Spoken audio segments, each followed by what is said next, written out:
This is Extra Paycheck Podcast, episode number 135.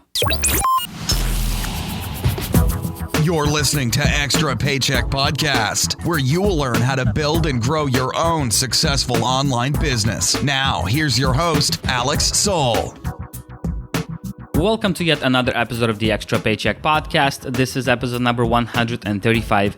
And today I will be talking about the only thing that you need to know if you want to start your online business. This actually applies to offline businesses as well, but that's a different story. And this podcast is all about online businesses. So that's what we'll be talking about. Now, this advice is very, very simple, straightforward, and it's even a little bit of a cliche, but a lot of people, a lot of beginners seem to ignore it completely, and they never actually launch that business. They never actually start it because they do not take action, or they do not take enough action. In this episode, I'd like to elaborate on some of the things and maybe give you some suggestions. And if you haven't started a business yet, I'll hopefully help you get there by offering this advice. So one of the biggest problems and issues that I've seen over the past 10 years or so when I meet people that want to start a business is that they get completely overwhelmed with all of the details that come into building a business,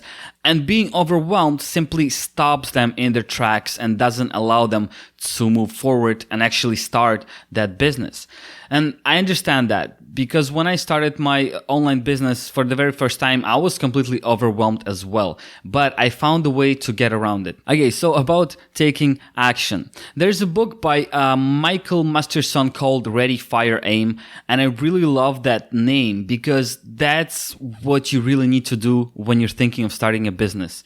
You have to get ready. You have to get that idea of starting a business. Then you have to start it. And only then should you perfect it and make it better and improve it and so on. I've had quite a few guests on my podcast that shared the same idea and they offer the same advice, and they think that this is the most important thing. People say that if your business is perfect when you're launching it, it only means that you took way too long to start it.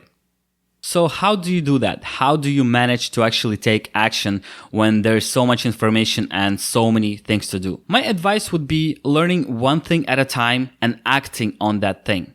So I'll give you an example of when I started online marketing back in 2007. I spent about 40 hours straight in my very first day of online business, let's call it. I spent about 40 hours sitting in front of my computer and actually doing things.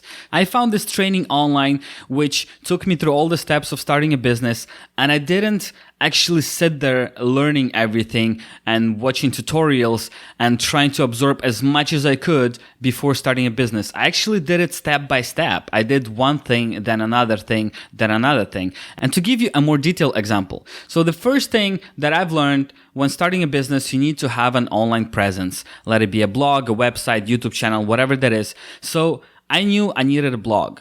I didn't go any further. I didn't start learning on how to actually make money, how to monetize that blog, how to get traffic, how to do anything of that.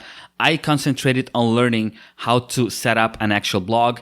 And once I read through all the instructions or watched the tutorials, I actually set up a blog. That's it.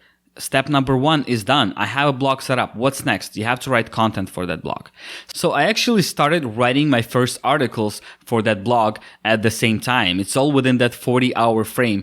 And don't get me wrong, I'm not saying that you should do that. And I'm actually thinking that this is unhealthy and nobody should spend 40 hours straight in front of the computer doing something.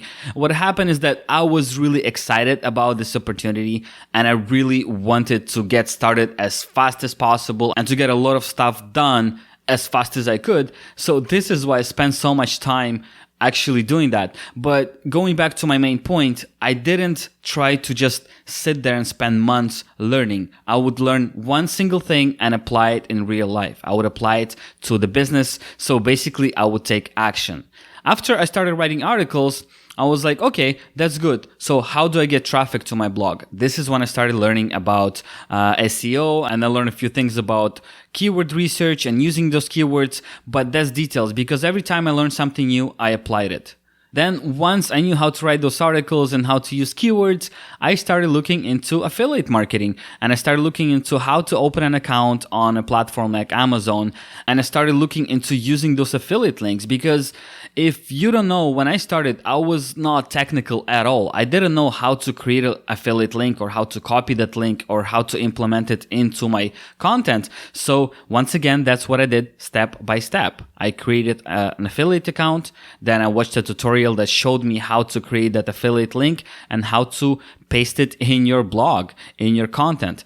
In the end, I built my whole business like that, just step by step. You learn one thing and you don't just let it sit in your head.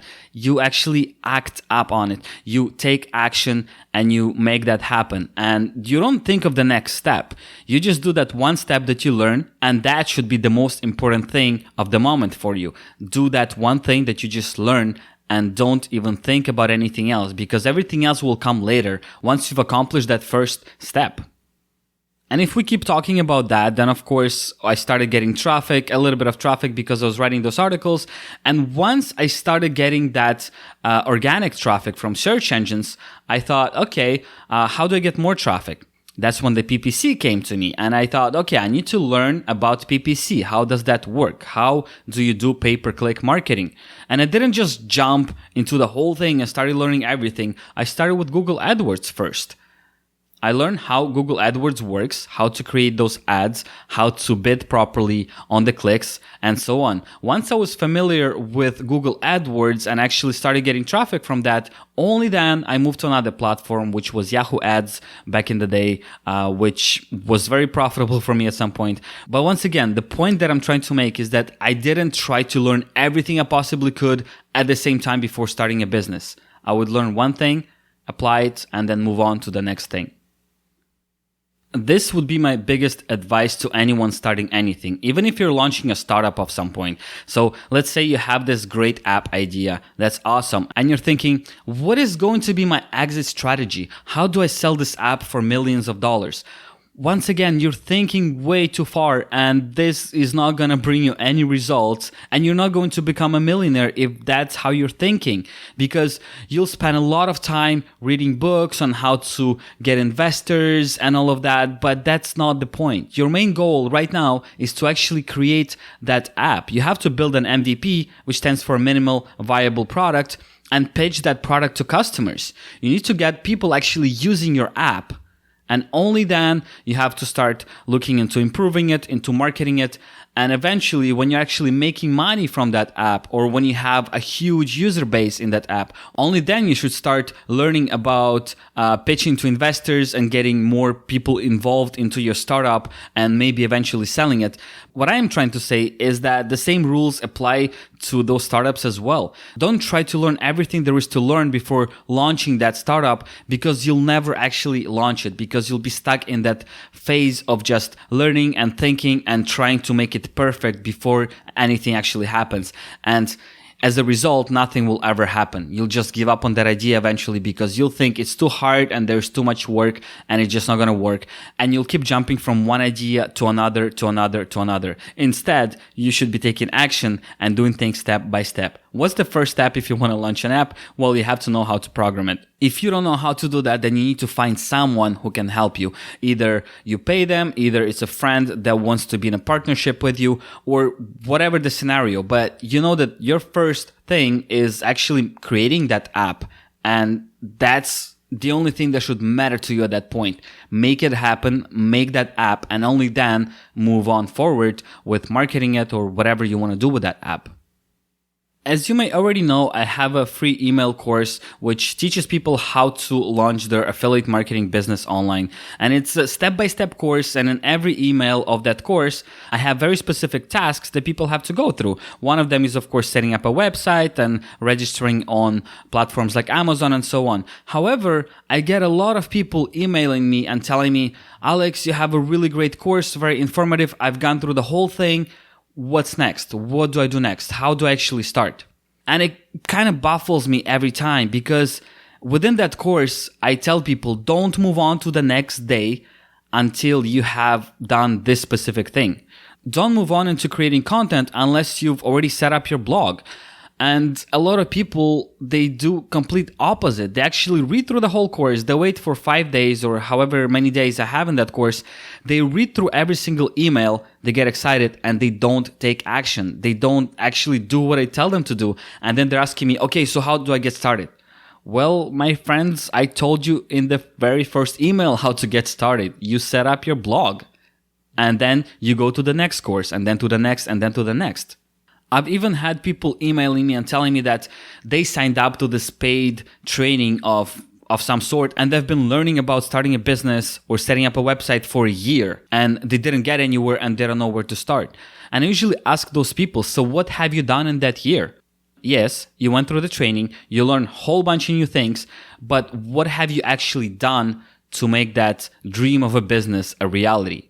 Have you set up your website? And they would usually reply, no, I haven't set it up yet because I don't know how I'm going to get traffic. Well, you know what? You aren't going to get any traffic to a website that doesn't exist. So I try to help people understand that there isn't a perfect timing. There isn't a secret ingredient. There isn't something that's going to click in your mind at some point where everything becomes clear and your business just works and you make millions of dollars. It's not going to happen. The perfect timing is right now. And that perfect timing is to start your business. Set up your blog. Start with that. This is where you start. Do that and then you keep moving and you learn only those things that you actually need to apply into your business. You ignore everything else. You learn your next step and that's how you move on. I'd like to share one last piece of advice, and this is my secret weapon, especially when I need to do something or get something done and I have no idea how to do that. And the secret weapon is called YouTube. YouTube is simply amazing and full of tutorials that will help you do pretty much anything that you need to do, especially when it's technical. Not only though, because a lot of people, they give you theories on how to create better content and theories of marketing. And what's even better than theories are actually case studies where people show how they use that very theory to get the results needed for their business. Those things are awesome. But once again, don't just look them up. Don't go on YouTube and search how to start a successful business. That's kind of useless because you'll end up consuming a whole bunch of useless content and information that's not going to help you get anywhere. However, you can go to YouTube and type something like how to set up a blog. And you can watch an actual video tutorial that takes you through every single step of that process. Then you could watch tutorials on how to do PPC or whatever that is. Google itself has a lot of tutorials on YouTube that show you how to set up your website, how to improve your website, how to get traffic, how to do pay-per-click marketing, and so many other things. So YouTube is one of my favorite platforms. Whenever I get stuck and whenever I need help with anything, I just search it on YouTube and I always find a tutorial and I always find someone that helps me move on through the process, helps me take action, and helps me move to the next step. I hope you enjoyed today's episode. If you have any questions or if you need any help with online marketing, internet marketing, please head over to extrapodcast.com/135. This is where I'll be putting up show notes page for today's episode. You could go into that comment box at the bottom of the page and ask me whatever questions you want to ask me, and I'll be happy to help you out and to answer those questions. Also, head over to extrapodcast.com/iTunes in order to subscribe to this podcast. If you haven't already, please do leave a rating and a review, which will help the show tremendously. Once again, thank you so much for tuning in, and I'll talk to you next Monday.